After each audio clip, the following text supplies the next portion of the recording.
like a paradigm shift in economics. And what I find fascinating with John Nash's formula was it was really a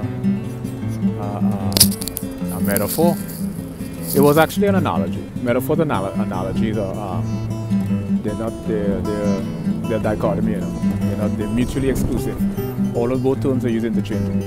You know, metaphors is basically finding commonalities between different forms of existence. And analogies is also finding commonalities between different forms of existence, but analogies is where we correspond the commonalities between these different forms of existence. Like one example is when Romeo says Juliet is like the sun. That's a metaphor. So why is Juliet like the sun? Why does Romeo posit that Juliet is like the sun? Because she radiates. She has a beaming smile. She has a radiant smile. She beams. She illuminates. So that's the analogy. Analogy is where metaphors is what we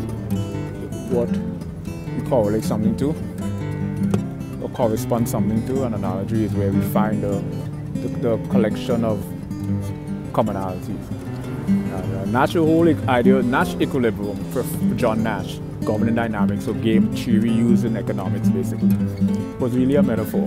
He extracted from a bar scene between him and his colleagues, so there were multiple girls,